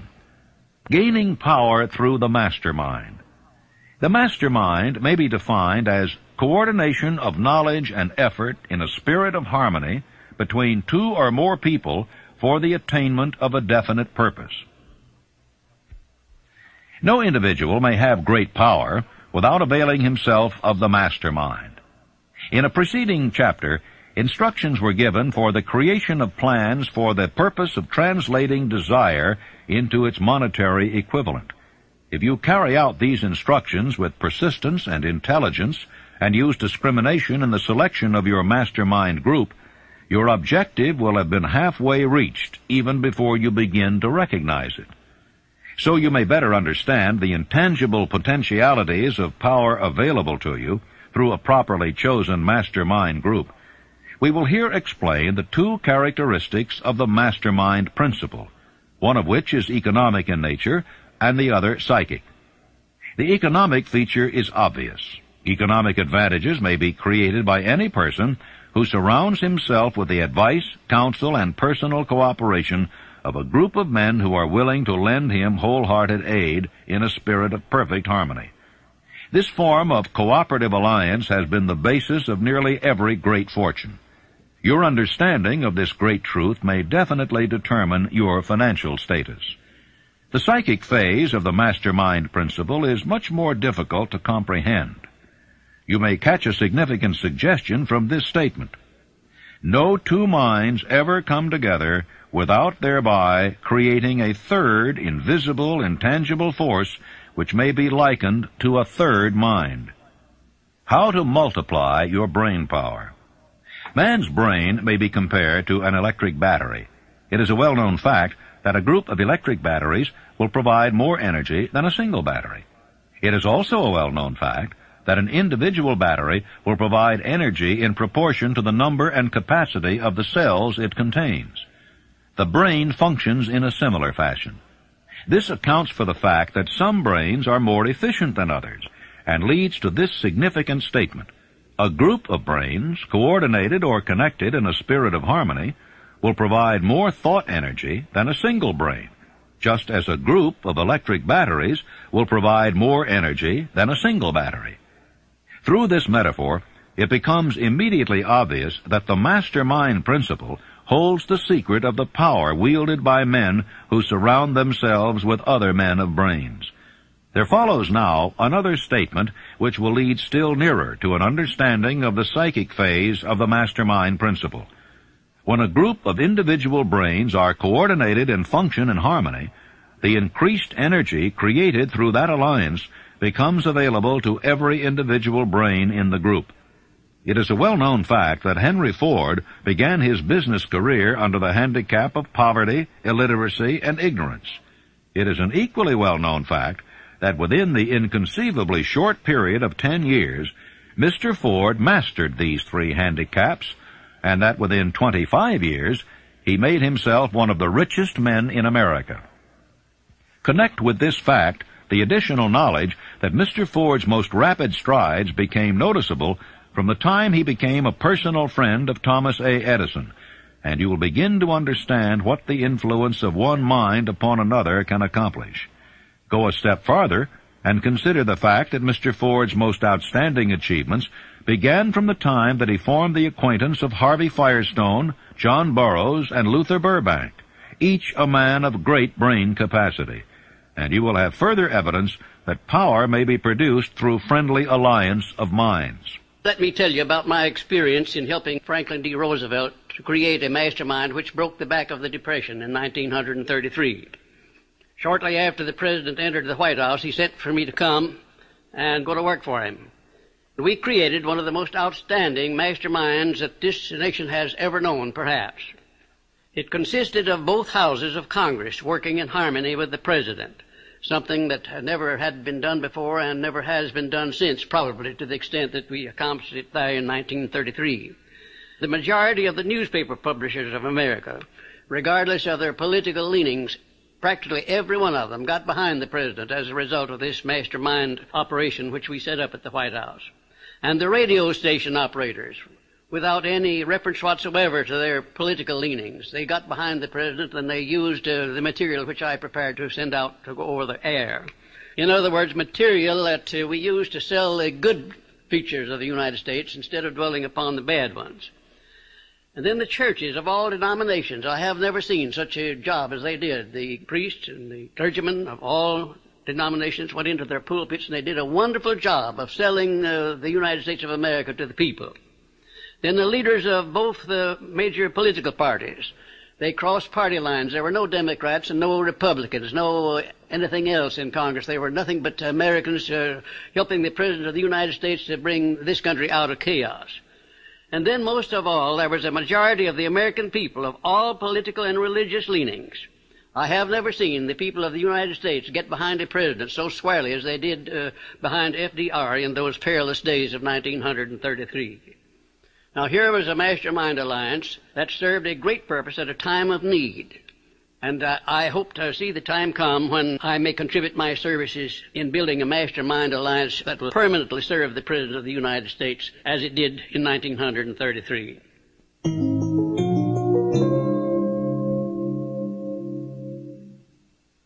The mystery of sex transmutation, the 10th step toward riches. The meaning of the word transmute is, in simple language, the changing or transferring of one element or form of energy into another. The 10 stimuli of the mind. The human mind responds to stimuli through which it may be keyed up to high rates of vibration, known as enthusiasm, creative imagination, intense desire, and so on. The stimuli to which the mind responds most freely are 1. The desire for sex expression. 2. Love. 3. A burning desire for fame, power, or financial gain, money. 4. Music. 5. Friendship between either those of the same sex or those of the opposite sex. 6. A mastermind alliance based upon the harmony of 2 or more people who ally themselves for spiritual or temporal advancement. 7. Mutual suffering, such as that experienced by people who are persecuted. 8. Autosuggestion. 9. Fear. 10. Narcotics and alcohol. The desire for sex expression comes at the head of the list of stimuli, which most effectively step up the mind and start the wheels of physical action. 8 of these stimuli are natural and constructive. 2 are destructive. When brain action has been stimulated through one or more of the 10 mind stimulants, it has the effect of lifting the individual far above the horizon of ordinary thought and permits him to envision distance, scope, and quality of thoughts not available on the lower plane, such as that occupied while one is engaged in the solution of the problems of business and professional routine. The world is ruled and the destiny of civilization is established by the human emotions. People are influenced in their actions not by reason so much as by feelings. The creative faculty of the mind is set into action entirely by emotions, and not by cold reason. The most powerful of all human emotions is that of sex. There are other mind stimulants, some of which have been listed, but no one of them, nor all of them combined, can equal the driving power of sex. A mind stimulant is any influence which will either temporarily or permanently increase the intensity of thought. The 10 major stimulants described are those most commonly resorted to. Through these sources, one may commune with infinite intelligence, or enter at will the storehouse of the subconscious mind, either one's own or that of another person, a procedure which is all there is of genius. The emotion of sex is an irresistible force against which there can be no such opposition as an immovable body. When driven by this emotion, men become gifted with a superpower for action. Understand this truth, and you will catch the significance of the statement that sex transmutation contains the secret of creative ability. The transmutation of sex energy calls for the exercise of willpower, to be sure, but the reward is worth the effort. The desire for sexual expression is inborn and natural. The desire cannot and should not be submerged or eliminated, but it should be given an outlet through forms of expression which enrich the body, mind, and spirit of man. Sex alone is a mighty urge to action, but its forces are like a cyclone. They are often uncontrollable. When the emotion of love begins to mix itself with the emotion of sex, the result is calmness of purpose, poise, accuracy of judgment, and balance. Love is, without question, life's greatest experience. It brings one into communion with infinite intelligence. When mixed with the emotions of romance and sex, it may lead one far up the ladder of creative effort. The emotions of love, sex, and romance are sides of the eternal triangle of achievement-building genius. Love is an emotion with many sides, shades, and colors. But the most intense and burning of all kinds of love is that experienced in the blending of the emotions of love and sex. When the emotion of romance is added to those of love and sex, the obstructions between the finite mind of man and infinite intelligence are removed. Then a genius has been born.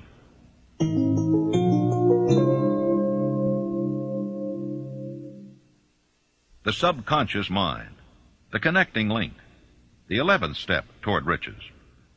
The subconscious mind consists of a field of consciousness in which every impulse of thought that reaches the conscious mind through any of the 5 senses is classified and recorded, and from which thoughts may be recalled or withdrawn as letters may be taken from a filing cabinet. It receives and files sense impressions or thoughts, regardless of their nature.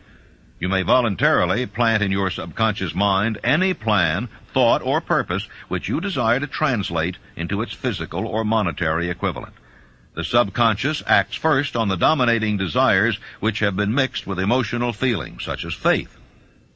You cannot entirely control your subconscious mind, but you can voluntarily hand over to it any plan, desire, or purpose which you wish transformed into concrete form. After you have accepted as a reality the existence of the subconscious mind and understand its possibilities as a medium for transmuting your desires into their physical or monetary equivalent, you will comprehend the full significance of the instructions given in the chapter on desire. You will also understand why you have been repeatedly admonished to make your desires clear and to reduce them to writing. You will also understand the necessity of persistence in carrying out instructions. The 13 principles are the stimuli with which you acquire the ability to reach and to influence your subconscious mind. Do not become discouraged if you cannot do this upon the first attempt.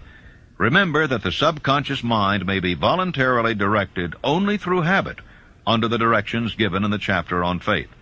You have not yet had time to master faith. Be patient. Be persistent.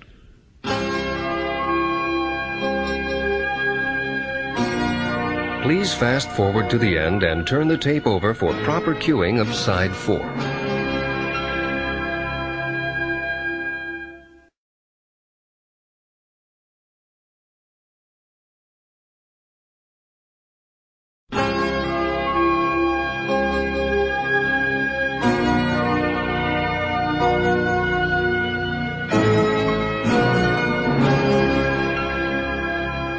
All thought impulses intended for transmutation into their physical equivalent, voluntarily planted in the subconscious mind, must pass through the imagination and be mixed with faith. The mixing of faith with a plan or purpose intended for submission to the subconscious mind may be done only through the imagination. From these statements, you will readily observe that voluntary use of the subconscious mind calls for coordination and application of all the principles. You are preparing yourself to influence and control the inner audience of your subconscious mind in order to hand over to it the desire for money, which you wish transmuted into its monetary equivalent. It is essential, therefore, that you understand the method of approach to this inner audience. You must speak its language, or it will not heed your call. It understands best the language of emotion or feeling. Let us therefore describe here the 7 major positive emotions and the 7 major negative emotions, so that you may draw upon the positives and avoid the negatives when giving instructions to your subconscious mind. The 7 major positive emotions: the emotion of desire, the emotion of faith, the emotion of love, the emotion of sex, the emotion of enthusiasm, the emotion of romance, the emotion of hope. There are other positive emotions, but these are the 7 most powerful and the ones most commonly used in creative effort. Master these 7 emotions. They can be mastered only by use, and the other positive emotions will be at your command when you need them. Remember in this connection that you are studying a book which is intended to help you develop a money consciousness by filling your mind with positive emotions.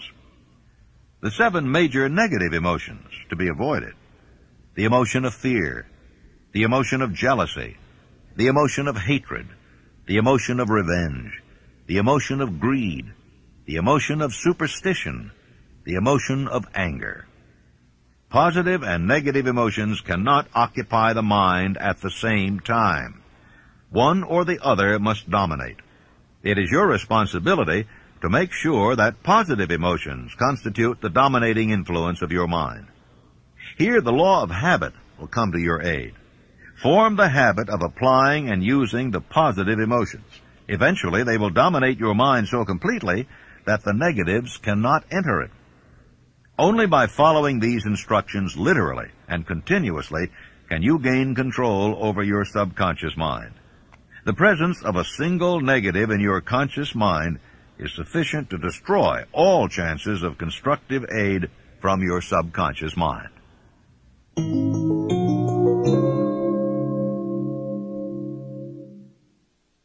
The brain, a broadcasting and receiving station for thought, the 12th step toward riches. More than 40 years ago, the author, working in conjunction with the late Dr. Alexander Graham Bell and Dr. Elmer R. Gates, observed that every human brain is both a broadcasting and receiving station for the vibration of thought. The subconscious mind is the sending station of the brain, through which vibrations of thought are broadcast. The creative imagination is the receiving set, through which the energies of thought are picked up. Along with the important factors of the subconscious mind and the faculty of the creative imagination, which constitute the sending and receiving sets of your mental broadcasting machinery, consider now the principle of autosuggestion, which is the medium by which you may put into operation your broadcasting station. Through the instructions described in the chapter on autosuggestion, you were definitely informed of the method by which desire may be transmuted into its monetary equivalent. Operation of your mental broadcasting station is a comparatively simple procedure. You have but 3 principles to bear in mind and to apply when you wish to use your broadcasting station: the subconscious mind, creative imagination, and autosuggestion. The stimuli through which you put these 3 principles into action have been described, and the procedure begins with desire. The greatest forces are intangible. Through the ages which have passed, man has depended too much upon his physical senses, and has limited his knowledge to physical things, which he could see, touch, weigh, and measure. We are now entering the most marvelous of all ages, an age which will teach us something of the intangible forces of the world about us. Perhaps we shall learn, as we pass through this age, that the other self is more powerful than the physical self we see when we look into a mirror. Sometimes men speak lightly of the intangibles, the things which they cannot perceive through any of their 5 senses, and when we hear them, it should remind us that all of us are controlled by forces which are unseen and intangible. The whole of mankind has not the power to cope with nor to control the intangible force wrapped up in the rolling waves of the ocean. Man has not the capacity to understand the intangible force of gravity, which keeps this little earth suspended in space, and keeps man from falling from it, much less the power to control that force. Man is entirely subservient to the intangible force which comes with a thunderstorm, and he is just as helpless in the presence of the intangible force of electricity. Nor is this by any means the end of man's ignorance in connection with things unseen and intangible. He does not understand the intangible force and intelligence wrapped up in the soil of the earth, the force which provides him with every morsel of food he eats, every article of clothing he wears, every dollar he carries in his pockets. The power of thought is the only thing over which you have complete, unchallenged, and unchallengeable control. Controlled by power of will. In giving human beings control over but one thing, the Creator must have chosen the most important of all things. This is a stupendous fact that merits your most profound consideration. If you give it this sort of consideration, you will discover for yourself the rich promises available to those who become masters of their own mind power through self-discipline.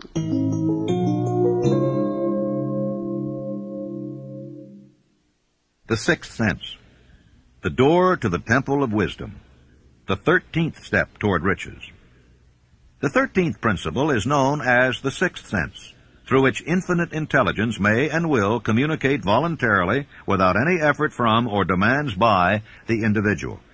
This principle is the apex of the philosophy. It can be assimilated, understood, and applied only by first mastering the other 12 principles.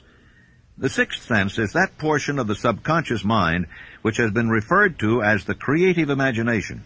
It has also been referred to as the receiving set, through which ideas, plans, and thoughts flash into the mind. The flashes are sometimes called hunches or inspiration. The sixth sense defies description. It cannot be described to a person who has not mastered the other principles of this philosophy, because such a person has no knowledge and no experience with which the sixth sense may be compared. Miracles of the sixth sense. The author is not a believer in, nor the advocate of miracles, for the reason that he has enough knowledge of nature to understand that nature never deviates from her established laws. Some of her laws are so incomprehensible that they produce what appear to be miracles. The sixth sense comes as near to being a miracle as anything I have ever experienced.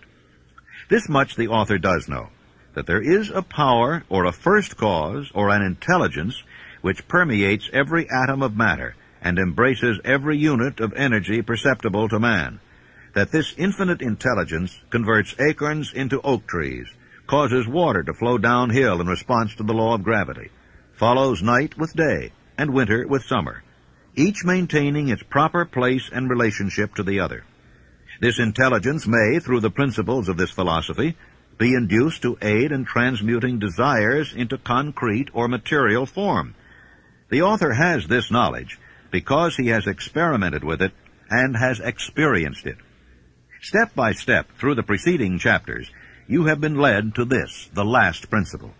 If you have mastered each of the preceding principles, you are now prepared to accept, without being skeptical, the stupendous claims made here. If you have not mastered the other principles, you must do so before you may determine definitely whether or not the claims made in this chapter are fact or fiction. Long before I had ever written a line for publication or endeavored to deliver a speech in public, I followed the habit of reshaping my own character by trying to imitate the 9 men whose lives and works had been most impressive to me. These 9 men were Emerson, Paine, Edison, Darwin, Lincoln, Burbank, Napoleon, Ford, and Carnegie. Every night, over a long period of years, I held an imaginary council meeting with this group whom I called my invisible counselors. I had a very definite purpose in indulging my imagination through these nightly meetings. My purpose was to rebuild my own character so it would represent a composite of the characters of my imaginary counselors. Realizing, as I did early in life, that I had to overcome the handicap of birth in an environment of ignorance and superstition, I deliberately assigned myself the task of voluntary rebirth through the method I have described above. Building character through autosuggestion. I knew, of course, that all men have become what they are because of their dominating thoughts and desires. I knew that every deeply seated desire has the effect of causing one to seek outward expression through which that desire may be transmuted into reality. I knew that self-suggestion is a powerful factor in building character, that it is, in fact, the sole principle through which character is built. With this knowledge of the principles of mind operation, I was fairly well armed with the equipment needed in rebuilding my character. In these imaginary council meetings, I called on my cabinet members for the knowledge I wished each to contribute. My method of addressing the members of the imaginary cabinet would vary according to the traits of character in which I was, for the moment, most interested in acquiring. I studied the records of their lives with painstaking care. After some months of this nightly procedure, I was astounded by the discovery that these imaginary figures became apparently real.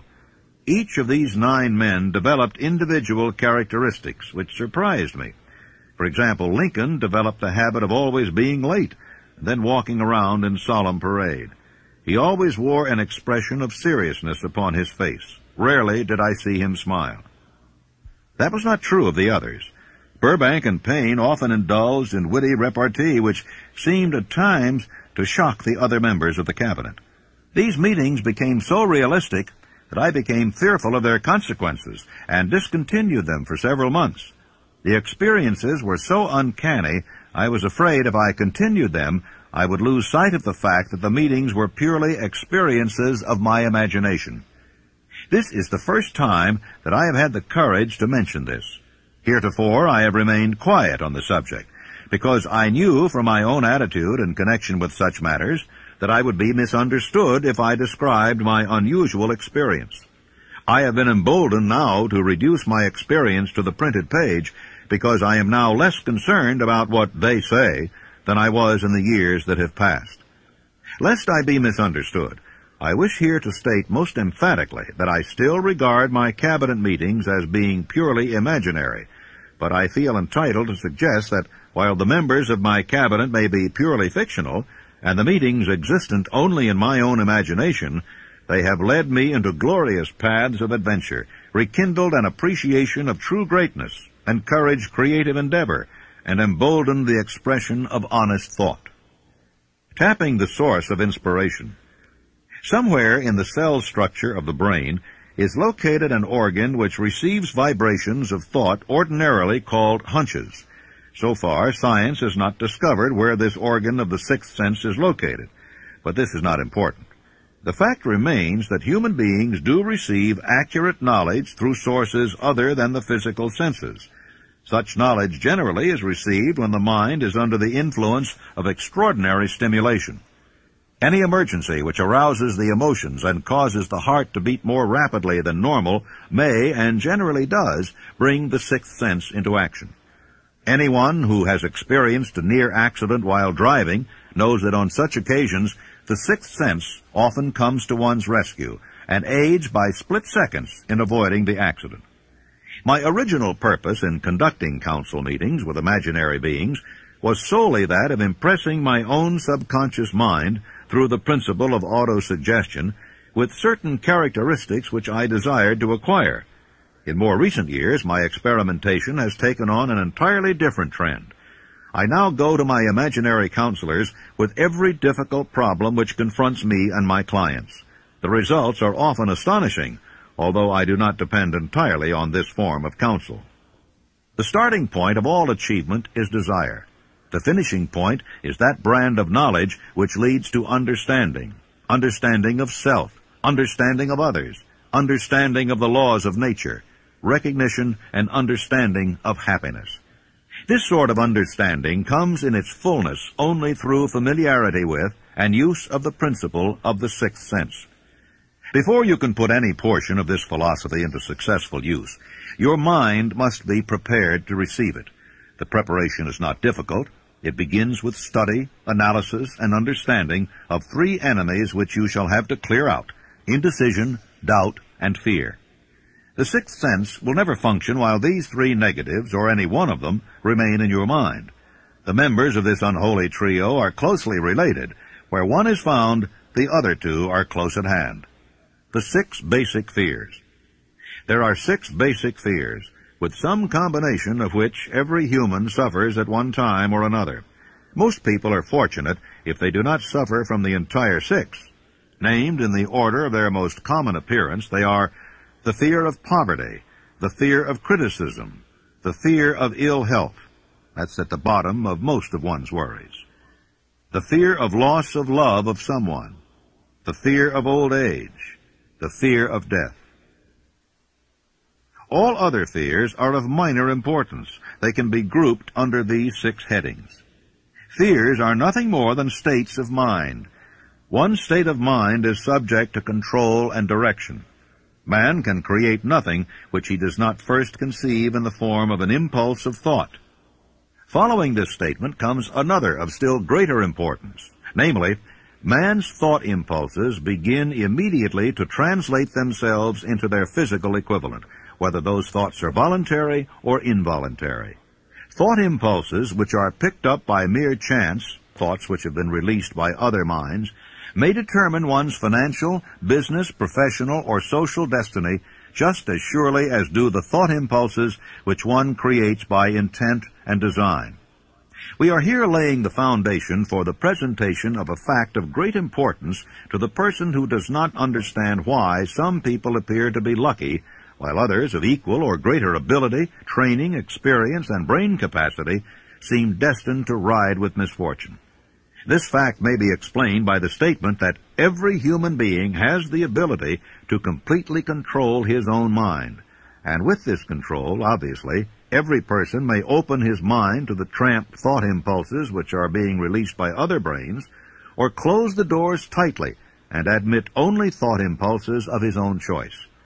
Nature has endowed man with absolute control over but one thing, and that is thought. This fact, coupled with the additional fact that everything which man creates begins in the form of a thought, leads one very near to the principle by which fear may be mastered. If it is true that all thought has a tendency to clothe itself in its physical equivalent, and this is true beyond any reasonable room for doubt, it is equally true that thought impulses of fear and poverty cannot be translated into terms of courage and financial gain. The 6 basic fears become translated into a state of worry through indecision. Relieve yourself forever of the fear of death by reaching a decision to accept death as an inescapable event. Whip the fear of poverty by reaching a decision to get along with whatever wealth you can accumulate without worry. Put your foot upon the neck of fear of criticism by reaching a decision not to worry about what other people think, do, or say. Eliminate the fear of old age by reaching a decision to accept it, not as a handicap, but as a great blessing which carries with it wisdom, self-control, and understanding not known to youth. Acquit yourself of the fear of ill health by the decision to forget symptoms. Master the fear of loss of love by reaching a decision to get along without love if that is necessary. Kill the habit of worry in all its forms by reaching a general blanket decision that nothing which life has to offer is worth the price of worry. With this decision will come poise, peace of mind, and calmness of thought, which will bring happiness. A man whose mind is filled with fear not only destroys his own chances of intelligent action, but he transmits these destructive vibrations to the minds of all who come into contact with him, and also destroys their chances. The devil's workshop. In addition to the 6 basic fears, there is another evil by which people suffer. It constitutes a rich soil in which the seeds of failure grow abundantly. It is so subtle that its presence often is not detected. This affliction cannot properly be classed as a fear. It is more deeply seated and more often fatal than all of the 6 fears. For want of a better name, let us call this evil susceptibility to negative influences. Men who accumulate great riches always protect themselves against this evil. The poverty-stricken never do. Those who succeed in any calling must prepare their minds to resist the evil. If you are reading this philosophy for the purpose of accumulating riches, you should examine yourself very carefully to determine whether you are susceptible to negative influences. If you neglect this self-analysis, you will forfeit your right to attain the object of your desires. How to protect yourself against negative influences. To protect yourself against negative influences, whether of your own making or the result of the activities of negative people around you, recognize that you have a willpower and put it into constant use until it builds a wall of immunity against negative influences in your own mind. Recognize the fact that you and every other human being are by nature lazy, indifferent, and susceptible to all suggestions which harmonize with your weaknesses. Recognize that you are by nature susceptible to all the 6 basic fears, and set up habits for the purpose of counteracting all those fears. Recognize that negative influences often work on you through your subconscious mind. Therefore, they are difficult to detect, and keep your mind closed against all people who depress or discourage you in any way. Clean out your medicine chest, throw away all pill bottles, and stop pandering to colds, aches, pains, and imaginary illness. Deliberately seek the company of people who influence you to think and act for yourself. Do not expect troubles, as they have a tendency not to disappoint. Without doubt, the most common weakness of all human beings is the habit of leaving their minds open to the negative influence of other people. This weakness is all the more damaging because most people do not recognize that they are cursed by it, and many who acknowledge it neglect or refuse to correct the evil until it becomes an uncontrollable part of their daily habits. In parting, I would remind you that life is a checkerboard, and the player opposite you is time. If you hesitate before moving, or neglect to move promptly, your men will be wiped off the board by time. You are playing against a partner who will not tolerate indecision. Previously, you may have had a logical excuse for not having forced life to come through with whatever you asked, but that alibi is now obsolete, because you are in possession of the master key that unlocks the door to life's bountiful riches. The master key is intangible, but it is powerful. It is the privilege of creating in your own mind a burning desire for a definite form of riches. There is no penalty for the use of the key, but there is a price you must pay if you do not use it. The price is failure.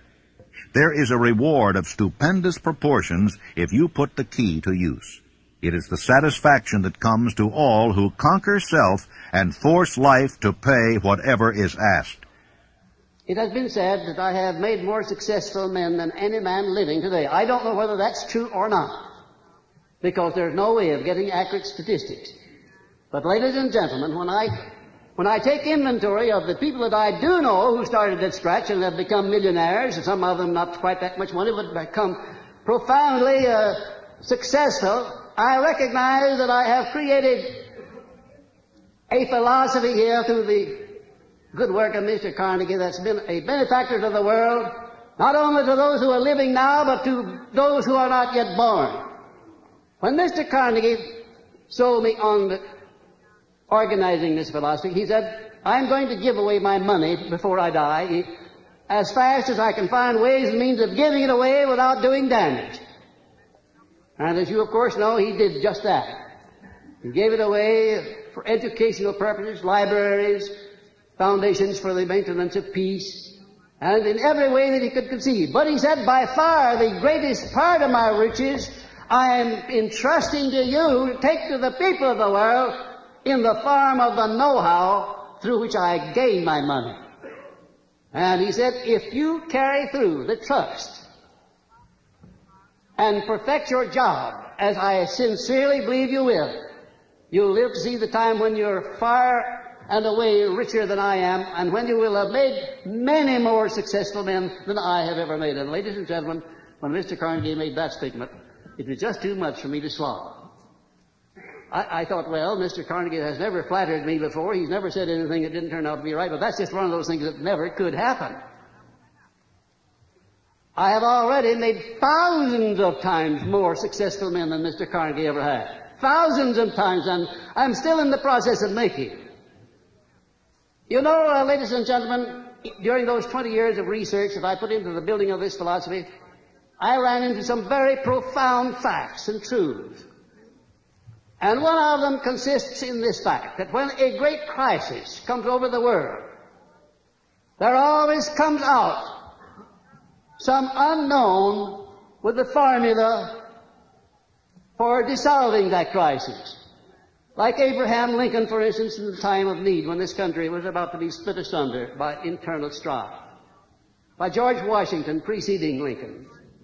By Franklin D. Roosevelt at the time when the people were stampeded with fear and they were standing in great lines to draw their money out of the bank. And I sometimes wonder if this hand of destiny, which has such a long arm behind it, doesn't reach over in places like the one where I was born and lift out people out of humble and lowly stations and give them great jobs to do in life as an inspiration and an object lesson to other people to show what can be done when one recognizes the God-given power of thought and puts it to proper use.